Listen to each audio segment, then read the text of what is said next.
මේ ඉන්න මේ පාසලේ ප්‍රින්සිපල්ගේ දුව. එයා චුට්ටක් අහංකාරයි උඩඟුයි. good morning හංසි කොහොමද?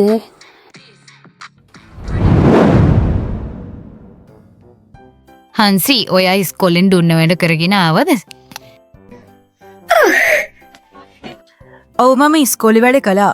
ඇයි අහන්නේ? ඔයාට පුළුවන්ද මට ඒ ප්‍රශ්න ටිකට උත්තර කියලා දෙන්න? මට ඒ ප්‍රශ්න ටික තේරෙන්නේ නැහැ. මට පිස්සු නෑ කාටවත් කියලා දෙන්න. ඔයාට ඕනේ නම් කරගන්න. ඇයි ඔයාට ඉස්කෝලේ වැඩ කරන්න බැරි වුණාද? එහෙනම් ටීචර්ගෙන් ගුටි කන්න.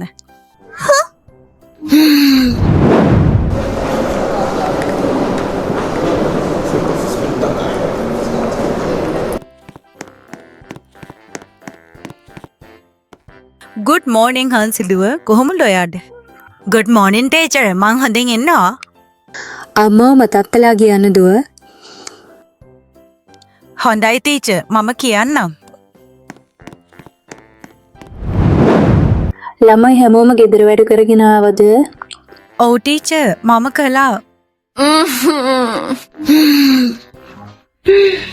මොකද රෝත් ඔයා ඉස්කෝලේ වැඩ කරන් ආවේ නැද්ද? ටීචර් මට ඉස්කෝලේ වැඩ කරන් යන්න බැරි වුණා. එහෙනම් දෙන්නම එළියට යන්න. පීරියඩ් එක ඉවර වෙනකන් ඇතුළට එන්න එපා.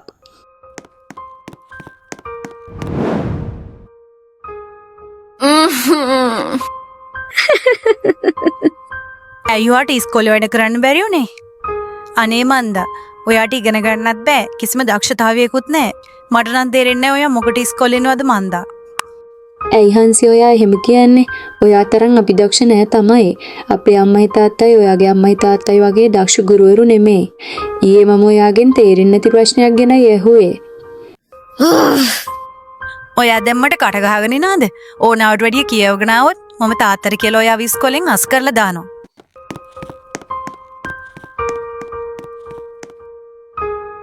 ටීචර් බලන්නකෝ රූත් මට හොඳටම බැන්නා. එයා මගේ අම්මා තාත්තටත් බැන්නා. ඕ ඇත්තද දුව? ඉන්නකෝ මම රූත්ට කතා කරන්න. රූත් මෙහාට එන්න. රූත් ඔයා මොකද හංසිට බයින්නේ? ඔයා දන්නව නේද හංසි කියන්නේ ප්‍රින්සිපල් සර්ගේ දුව කියලා? ඔයාට කිසිම අයිතියක් නැහැ හංසිට බයින්න. ආපහු හංසිට බැනලා අහුනොත් මම ඔයාලට දඬුවම් කරනවා. ඔයා දුක් වෙන්න එපා හංසි. රෝත්ටි පිස්සු. එයාව කවුද ගණන් ගන්නේ? අපි ඔයාගේ පැත්තේ. මේ අහන්නකෝ ඔයාලා කවුරුත් රූත් එක්ක කතා කරන්න එපා. එයාට ඉස්කෝලේ වැඩ කියලා දෙන්නත් එපා. එයා හැමදාම ටීචර්ගෙන් ගුටි කාපුදේ. ඔව් ඔව් හංසි. මම නම් එයාට කවදාවත් කියලා දෙන්නේ නැහැ. ඔයාලා රූත් එක්ක කතා කරන්න යන්න එපා. ඔයාලා කතා නොකර හිටියොත් ඔයාලා ඉස්කෝලේ වැඩ කරගෙන ආපු නැති දවසට මගේ පොත දෙනවා උත්තර බලා ගන්න. ඒ නිසා ඔයාලා එයා එක්ක කටවුට් යන්න එපා.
මොකද ළමයි ක්ලාස් එකේ කෑ ගහන්නේ? අපි නෙමේ ටීචර් කෑ ගැහුවේ. රූත් තමයි කෑ ගැහුවේ. අපිට පාඩම් කරන්නත් නෑ එයා නිසා. ඔව් ටීචර්. රූත් තමයි කෑ ගැහුවේ. රූත් යන්න එළියට. ඔය හරිම හිතුවක්කාර දරුවෙක්. කියන දෙයක් අහන්නෙම නෑ.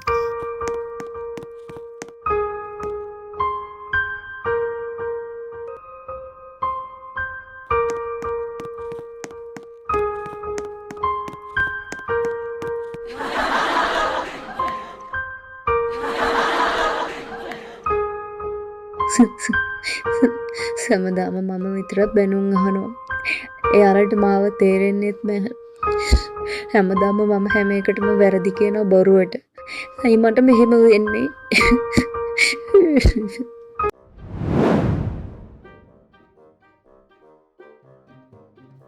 ළමයි අද අපි විශේෂ දක්ෂතා තියෙන ළමයිම තෝරගන්නවා.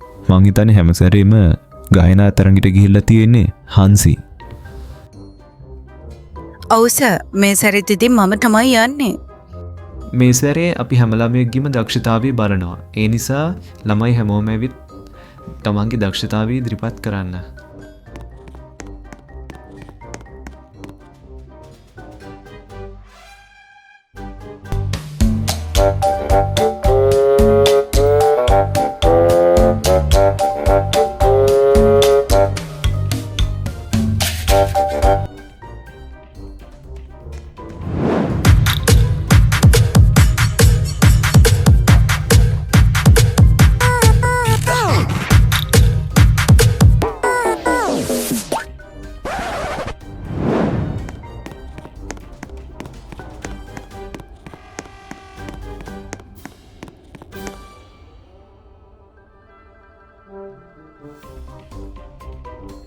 වස්සානයට අතවනලයි මේ මග බලන් උද්‍යානයක කෙළවරට වී ඔබ ඇතින් නිදන් ඉන්නවද රත්තරන් මංගාවින්ම උණුහුම නොදී.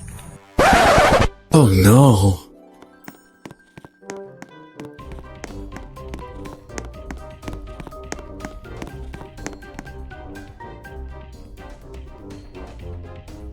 හිංචි පිංචි හාවායත්ති තනි වෙලා විලේ උන්නු ඉබ්බදකල වතුරෙ නැවිලා ඉබ්බදකපු හාවා ඉවුරෙ නැවතිලා ඔට්ටු තියලා අපි දුවමුද ඇහුවලං වෙලා ඔට්ටු තියලා අපි දුවමුද ඇහුවලං වෙලා. ඔව් ඔව් ආවායත්ති තනි වෙලා විලේ උන්නු ඉබ්බදකල වතුරෙ නැවිලා ඉබ්බදකපු හාවා ඉවුරෙ නැවතිලා ඔට්ටු තියලා අපි ඔයා හරිම ලස්සනට ගායනා කරා. මේ සැරේ ඔයා ගායනා තරඟයට යන්න. ඒ නිසා අදම පුහුණුවෙන්ම පටන් ගන්න. සර්ට ගොඩක් ස්තුතියි මට අවස්ථාවක් දුන්නට. දැන් තමුසිට සතුටුයිද? තමුසගේ කොහෙ තියෙන හැකියාවකට සර් තමුසිව තෝරගත්තේ.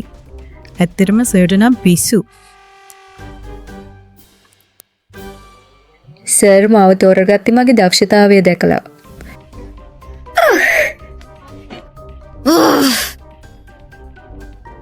ඇත්තට පව් කමුසේ හරියට සින්දුව කිව්වේ බල්ලෙක් කුඩ බොරනවා වගේ. ඒ සර්ට කන ඇහෙන්නේ නැහැ මං හිතන්නේ. මම තාත්තට කියනවා ඉන්නවකෝ. මොනවද හන්සි තාත්තට කියන්නේ? මොකක් හරි ගැටලුවක්ද සර්? හන්සි ඔයා දැක්ක රූත් ලස්සනට ගායනා කරනවා. ඉතින් මම සංගීත ගුරුතුමා විදියට මට දක්ෂයාව හලලා දක්ෂයාව තරඟට යවන්න බෑ. එහෙම කරන්න එපා සර්. මේ තරඟිට හැම සැරේම ගියේ හන්සි. එයාට අවස්ථාව දෙන්න. සර් තාම අලුත් නිසා සර් දන්නේ නැතුව ඇති මේ ඉස්කෝලේ ප්‍රින්සිපල් මගේ තාත්තා කියලා. මම තාත්තට මේ ගැන කියනවා. ඔයා ප්‍රින්සිපල් ගෙදුව කියලා මට කියවගෙන එන්න එපා හන්සි. ඔයා තේරුම් ගන්න. මම සංගීත ගුරුවරයා. මගේ විෂයේදී මම තැන දෙන්නේ දක්ෂයාට. ඒ නිසා ළමයි ඔයා තේරුම් ගන්න.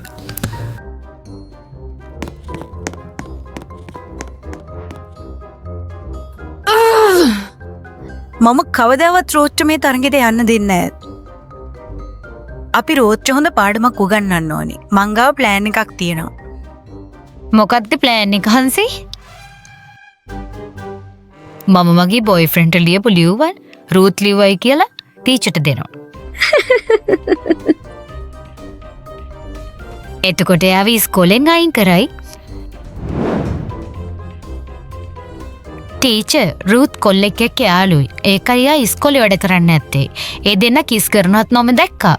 එයා එයාගේ කොල්ලට ලියපු ලියුමන් එයාගේ ඉස්කෝලේ බෑග් එකේ තිබිලා මට හම්බ වුණා.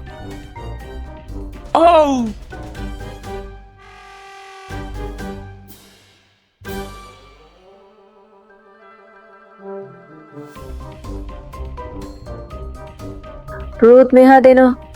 රූත් මොනවද මේ කරන වැරදි වැඩ? ඔයාට පේවි ළමෙක් එක්ක සම්බන්ධයක් තියෙනව නේද? ඒ දේවල් මේ ඉස්කෝලේට ගැලපෙන්නේ නැහැ තේරුණාද? ඒ ඔක්කොම බොරු ටීචර් මගේ හැම සම්බන්ධකමක් නැහැ.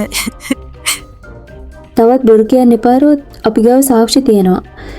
ඒ නිසා ඔයාගේ ඉස්කෝලේ මාස 3කට තහනම් කරනවා.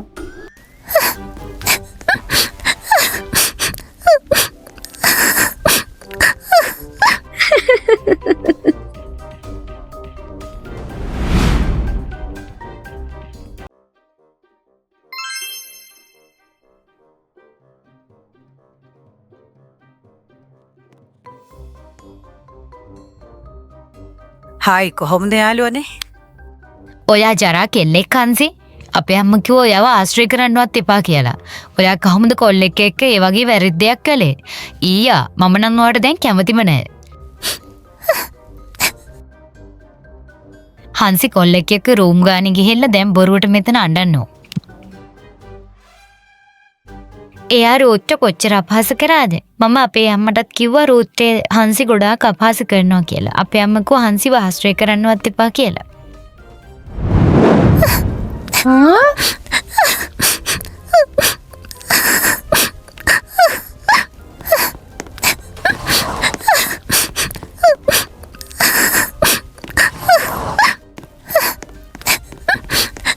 හන්සි ඔයා අඬන්න එපා.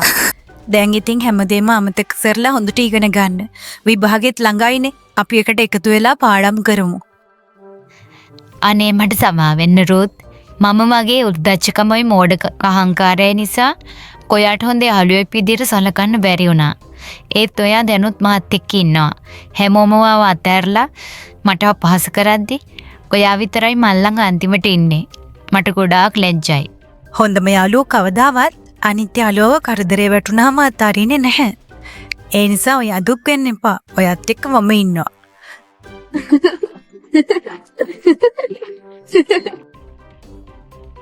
හායි කොහොමද යාළුවනේ? අපේ කතාව ලස්සනයිද? ඉතින් මේ වගේ ලස්සන කතා බලන්න අපේ YouTube channel එක subscribe කරන්න.